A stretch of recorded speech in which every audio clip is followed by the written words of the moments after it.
Enfrenta Botafogo amanhã, mas o assunto do clube ainda é o atraso nos salários dos jogadores, não é? Quanto tempo tá de atraso nos salários, você sabe, Salazar? Boa noite.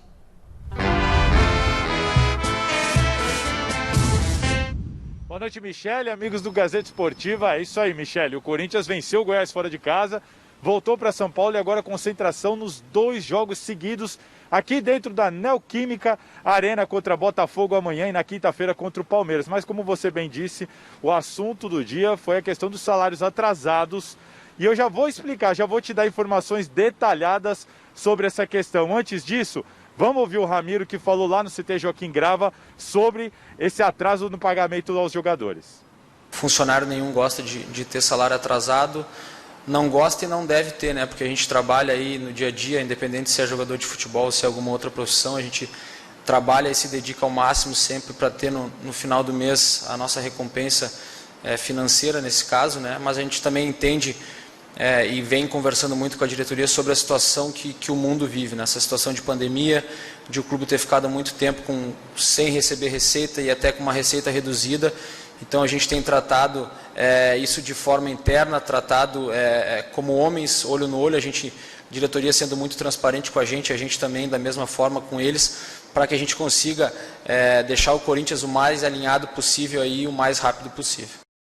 Bom, Michele, como o Ramiro disse aí, essa conversa de fato tem acontecido olho no olho. É a informação que eu tenho, tanto do lado dos jogadores quanto do lado dos dirigentes. E é por isso que ninguém está muito preocupado, em tese, né? Apesar de estar essa situação chata, mas todo mundo confiando no que eles estão tratando, conversando e acordando.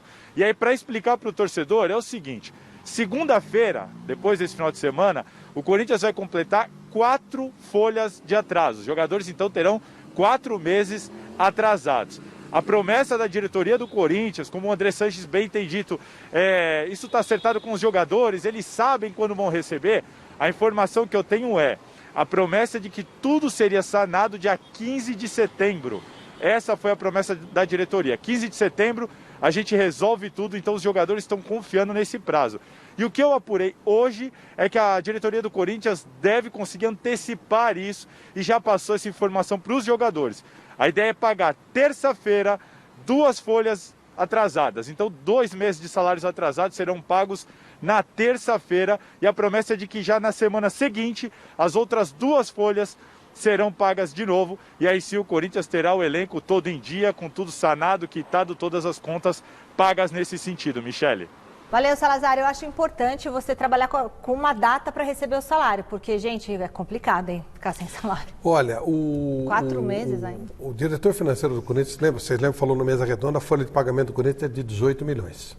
Não é fácil, quer dizer, é 18 vezes 4, né? É uma grana. O Andrés tem falado muito diretamente com os jogadores e eles têm deixado muito claro, até naquele vídeo que eles fizeram, que eles confiam no que foi dito. Agora, essa história de data tem que ter mesmo. Não é legal, é falta de planejamento, é incompetência da diretoria, isso é indiscutível. Você não pode. Nós trabalhamos numa empresa que, graças a Deus, não existe atraso. Estou aqui há 16, 17 anos. É uma empresa importante. Trabalho numa outra empresa, estou há 30 anos, nunca vivi atraso. Ou seja, você tem que planejar o tamanho que você pode pagar.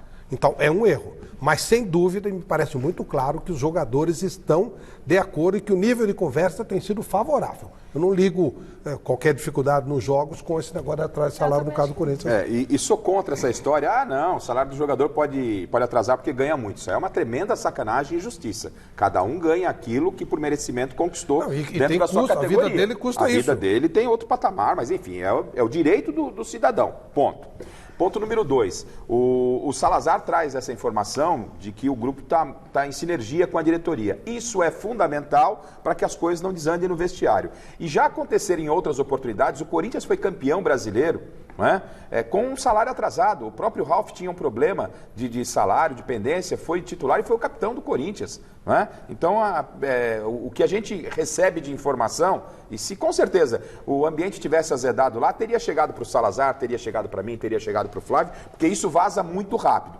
Mas, confirmo, os jogadores devem estar acreditando uma promessa da diretoria, quem sabe o prazo seja realmente dia 15 e precisa resolver. Até antes, né? Até antes, quem sabe. Ô Salazar, e quer dizer que os jogadores não estavam preocupados apenas com o salário deles próprios, mas também com o salário de outras pessoas, é isso? Explica essa história.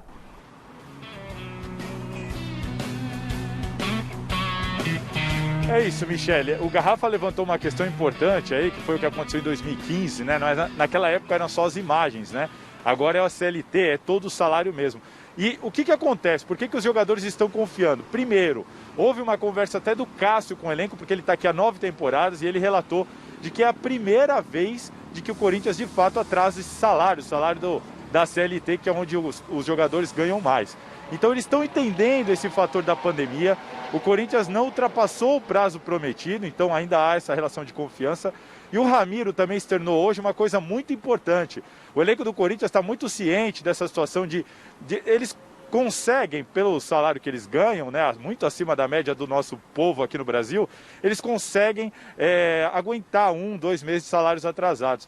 A preocupação do elenco é com o cozinheiro, é com o roupeiro, é com todo aquele pessoal que precisa, assim, que não pode ter um dia de salário atrasado, e o Ramiro falou sobre isso. O que vale ressaltar e que nos deixa contente nessa relação com a diretoria é a questão de que o clube não precisou demitir nenhum funcionário. A gente conseguiu manter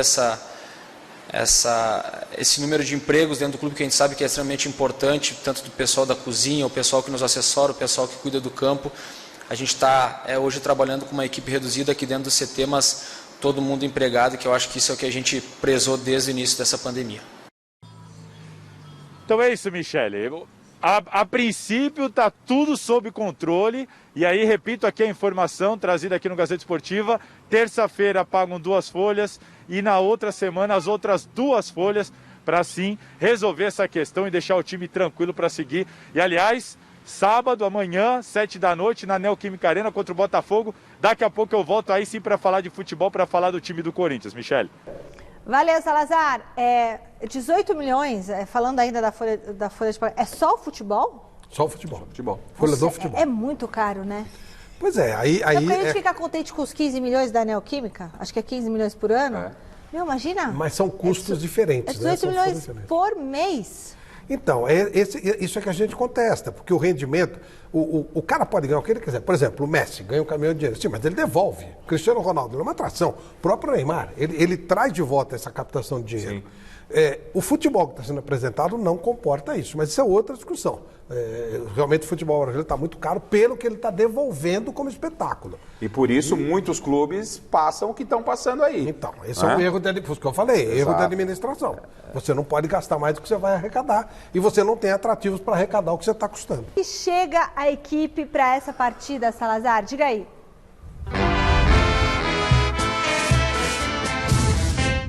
É isso, Michele. Até a gente aqui agora tem que lembrar de memorizar e falar. Amanhã, 7 horas da noite, o Corinthians vai jogar na Neoquímica Arena contra o Botafogo pelo Campeonato Brasileiro. Como que o Corinthians chega, Michele? Chega de olho já na partida seguinte. Por quê? Depois de vencer fora, o Corinthians tem a chance de embalar no Campeonato Brasileiro com 2 jogos dentro da sua casa. E agora é contra o Botafogo, mas quinta-feira que vem é contra o Palmeiras, arquirrival. Vão aí reeditar as finais do Campeonato Paulista. Quem que o Corinthians tem que ficar de olho ali? Quem que tem que ficar esperto? O Gabriel. Por que o Gabriel? Porque o Gabriel é o único jogador do Corinthians pendurado com 2 cartões amarelos. Então ele, que costuma levar bastante cartão, se entrar e levar mais um cartão, tá fora do clássico contra o Palmeiras. No mais, time completo, o Thiago Nunes tem todo mundo à disposição. E o Thiago Nunes mexeu bastante na equipe, né? Colocou o Piton, colocou o Camacho, colocou o Gustavo Mosquito. A tendência é que ele repita essa escalação, mas a gente diz tendência porque ainda há 2 dúvidas ali que pairam no ar. A primeira é Camacho ou Gabriel, porque ele colocou o Camacho contra o Goiás, mas sacou no intervalo e não teve nada de lesão, nada disso. Sacou mesmo porque quis fazer uma mudança tática e no segundo tempo a gente viu o Corinthians pior do que no primeiro, né? E a questão do Otero, que entrou muito bem, inclusive participou do gol da vitória na cobrança de escanteio. Tem muita gente pedindo o Otero justamente na vaga do Ramiro, que vai falar agora pra gente o que o Corinthians quer nesse Campeonato Brasileiro, Michele. Acho que a gente tem que ir degrau por degrau, né? Hoje a nossa situação é de meio de tabela e a gente entende que isso é muito pouco para o Corinthians, né? A gente vai procurar trabalhar cada vez mais, nos dedicarmos cada vez mais nos treinamentos e nos jogos, para que a gente consiga colocar o clube na parte de cima da tabela, pensando passo a passo, como eu falei, primeiramente numa vaga na Libertadores, e a gente estando no topo da tabela, obviamente que a gente vai pensar em título, que é uma situação em que a camisa do Corinthians, a história do Corinthians, ela pede, ela exige de quem está aqui dentro do clube, e a gente vai brigar até o final do campeonato por isso. Duas perguntinhas para vocês aí, para o Garrafa, para o Flávio, para você.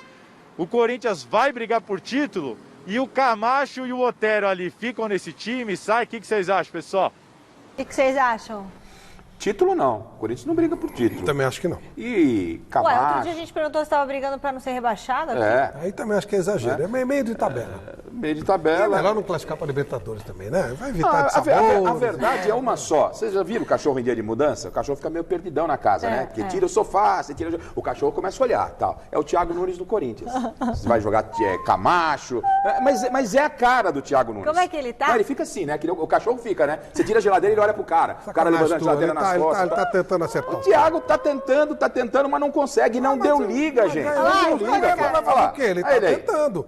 E uma hora vai ter que... É o que ele tem na mão. É o que ele tem na mão. Mas tem times, Flávio, que tem uma... O Vasco da Gama tem um time melhor que o Corinthians? O Vasco é um time ajeitado.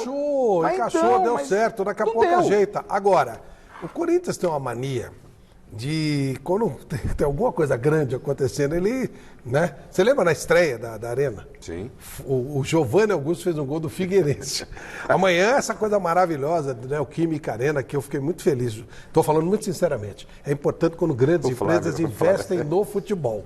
É verdade. Eu sei. Quem fará o gol do batismo? Olha, tá vendo? Aí eu tô falando aqui do Thiago Nunes, ele, não, uma hora vai encaixar, vamos dar tempo pra ele. Aí ele já vem e, mas pode ser o quem primeiro, vai fazer o gol vai carimbar a da faixa da Arena. Pode ser o primeiro gol do Botafogo e o Corinthians ganhar de 4-1. Você é um tremendo cara de pau, né? Mas eu acho legal, falando muito sério, acho muito bacana... o ter um patrocínio é importante, uma arena de esporte, é importante investimento no futebol. Achei muito legal, fiquei muito feliz. Estou falando muito sério. Não, claro. Aliás, domingo no Mesa Redonda teremos o portador da Boa Nova, né? O Dan Stuba. Ele estava lá, foi o cara que deu a notícia. Imperdível mesmo no próximo final de semana. Ele vai contar um pouquinho desse bastidor, né? Mas é assim, ó, para mim, Thiago Nunes, eu literalmente joguei a toalha. Eu não acredito mais. Para mim já deu. Bom, mora em Santos. Nosso Caiçara. Ele vai falar pra gente um pouquinho da Neoquímica Arena. Já acostumei com esse nome, Neoquímica Arena. Eu achava que tinha que ser Arena Neoquímica. O André está escondendo mais alguma coisa, Salazar? Que história é essa?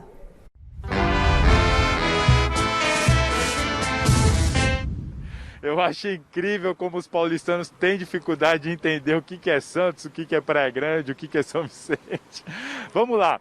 Michele, o André Sanches disse que tem mais 2 bombas para anunciar até outubro, né? Ele que termina o mandato em novembro. Ele disse que tem mais 2 bombas aí para anunciar.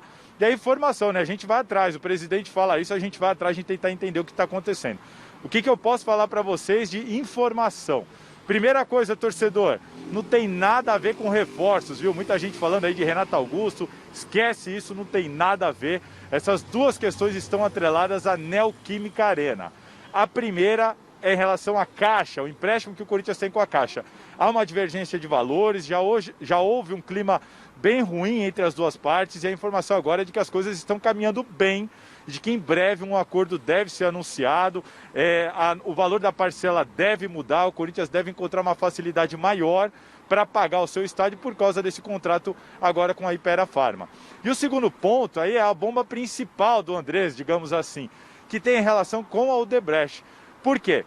A Odebrecht entrou em recuperação judicial e no final deste mês, deve ser sacramentado pela Justiça, é o que todos esperam. Conversei com várias pessoas sobre isso, o que todos esperam é que no final desse mês a Justiça deve sacramentar que o valor que o Corinthians deveria pagar ao Odebrecht entre na recuperação judicial da empresa e por causa disso, por causa da OPI lá, é toda uma situação complexa de explicar, está tudo no nosso site. O que acontece? Seriam 300 milhões de reais que o Corinthians teria ainda de pagar. E o Corinthians provavelmente não terá de pagar nada, pode sobrar um pouquinho ali, coisa de 50 milhões, mas a expectativa da maioria do pessoal, inclusive com a pessoa da Odebrecht, é de que essa dívida já não tenha mais relação com o Corinthians. Ou seja, o Corinthians resolveria sua parte com a Odebrecht, que ele já tem a quitação da construção, resolveria essa parte que é da parte de investimentos e ficaria só com a Caixa para pagar, e aí com o contrato da Neoquímica. E aí, meus amigos, a Neoquímica Arena, o estádio do Corinthians, que parecia impagável, aos poucos parece que vai dar lucro pro Timão antes do que muita gente imaginava. Tá certo? Um Obrigada, abraço, Salazar. vou embora Boa noite. porque aqui ficou gelado, viu, Michele? Muito bom. O que você acha, Garrafa? Agora, então, tá tudo se equalizando, tudo se resolvendo no A Corinthians. gente disse aqui a semana passada que aquela conversa que eu tive com o Andrés, ele falou, ó, tem coisa boa para vir para o Corinthians, o Andrés quer sair do Corinthians, Flávio, com o estádio resolvido. Ele falou, ó, vou deixar um CT, deixei um estádio resolvido, se não pago, mas já com recurso para entrar, e aí não me encham mais o saco. Foi isso que o Andrés me disse, até no último domingo, e é ótimo para o Corinthians, né? Claro, é ótimo para o futebol. E uma coisa que tudo indica vai começar a acontecer no Corinthians são shows. Que o André já programara isso, mas ele não gostava muito da ideia. Ele falou que não vai prejudicar o futebol. Parece que nessa parte do acordo, quando eu fiz aquela visita com ele lá com o Chico Lang e tal, o Corinthians tem dois lados de estacionamento, dos dois lados. Dá para fazer 2 shows simultâneos, sem mexer com o gramado. E mesmo a parte central... Faz o show no estacionamento? Você faz, por exemplo, show de pagode legal, que todo mundo ficaria só pista. Você pode fazer tanto dentro do estádio como nessas áreas que o Flávio existe falou. uma areazinha pequena, aí teria que ser um show menor, tipo uma orquestra sinfônica, uma coisa, porque você não mexeria com o gramado. Mas você pode fazer o show da pesada nos dois estacionamentos. O Mineirão se utiliza desse artifício também. Ele tem shows do lado externo, nessa área de estacionamento. E é bem legal. E não foi por acaso, foi pensado para isso. Só que o Andrés não gosta do negócio de show. Mas parece que nesse contrato, eu não sei se quem vai explorar é Neoquímica ou se é o próprio Corinthians. Eu sei que essa coisa de show, Corinthians. essa coisa de show, ela deverá começar a ser colocada por lá. E a Zona Leste, ela precisa disso. Isso. E ela tem um público, o cara fala, faz porque a grana vai aparecer. Tem milionário pra caramba Zona na Leste Zona Leste. é uma cidade, Aqui, só pô. para citar, Michele. É. Bufunfa tá aí que tá sobrando. Zona Leste. Zona Leste, cara. É nóis. Flávio também, Zona Leste, Garrafa lá Mas de aí, cá. é pouquinho, Vocês viram, né? Mas aí, que eu tô pega, cercado, pega, né? Um showzinho até uns 10, 15, nós vai, pô. É nóis. Ó. Olha,